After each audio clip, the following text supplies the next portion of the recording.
जो मन रूप को देखकर प्रिय निमित्त का स्मरण करता है, उसकी स्मृति विकृत हो जाती है। वो आसक्त चित्त से अनुभव करता है। रूप से उत्पन्न उसकी कई वेदनाएं बढ़ती है। लोभ और परेशानी उसके मन को सताती है। जो इस प्रकार दुख को इकट्ठा करता है, वह हमेशा दुखित रहता है। शब्द सुनकर जो प्रिय निमित्त का स्मरण करता है, उसकी स्मृति विकृत हो जाती है। वो आसक्त चित्त से अनुभव करता है और उसी में आसक्त रहने का काम करता है। शब्द से उत्पन्न उसकी कई वेदनाएं बढ़ती है। लोभ और परेशानी उसके मन को सताती है। जो इस प्रकार दुखों का संग्रह करता है, वो निर्वाण से बहुत दूर रहता है।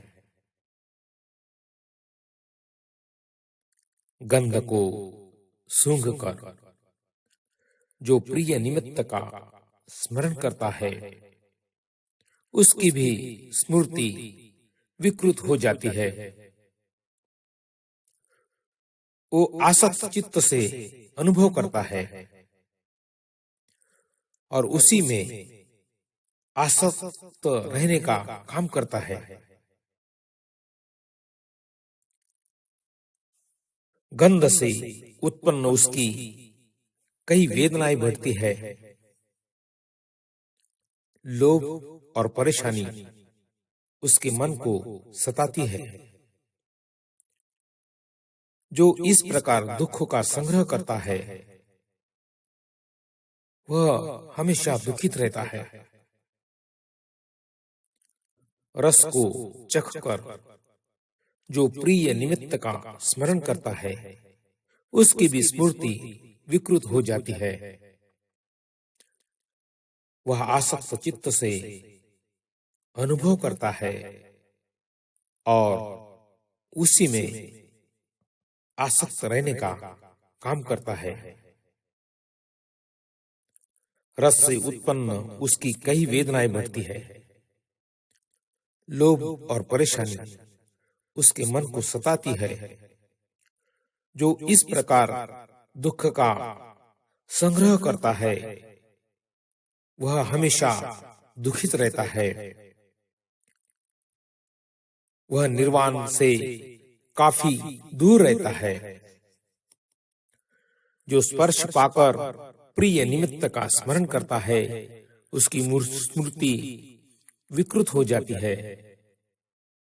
वो आसक्त चित्त से अनुभव करता है, वह उसी में आसक्त रहने का काम करता है।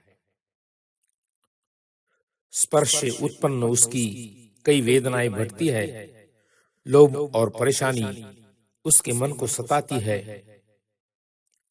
जो विचार को जानकर प्रिय निमित्त का स्मरण करता है, उसकी स्मृति विकृत हो जाती है।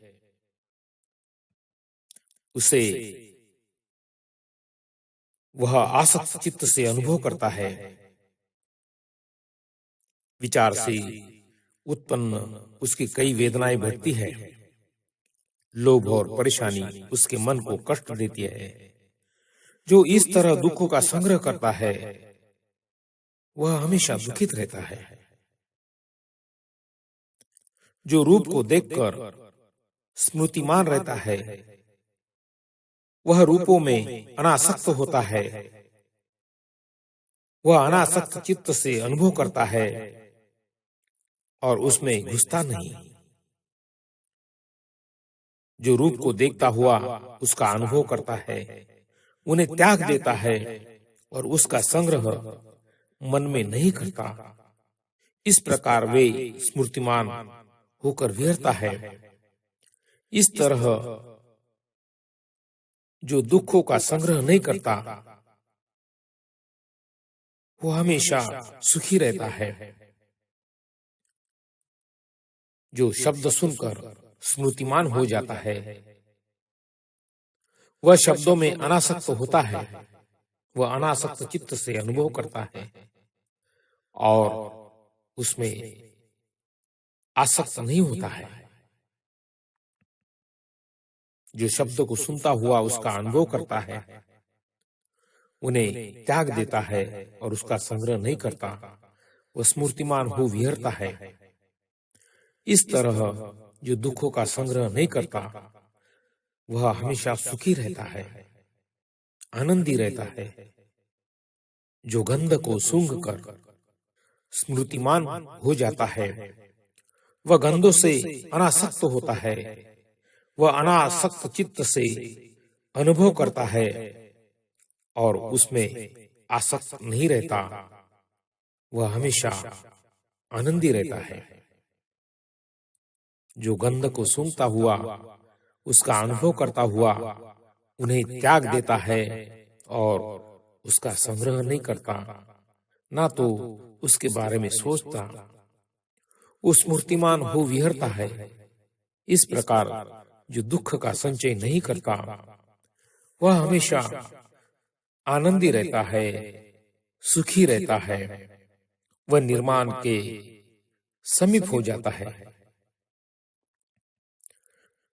जो रस को ग्रहण कर स्मृतिमान रहता है वह रसों में अनासक्त होता है, वह अनासक्त चित्त से अनुभव करता है और उसमें आसक्त नहीं रहता है।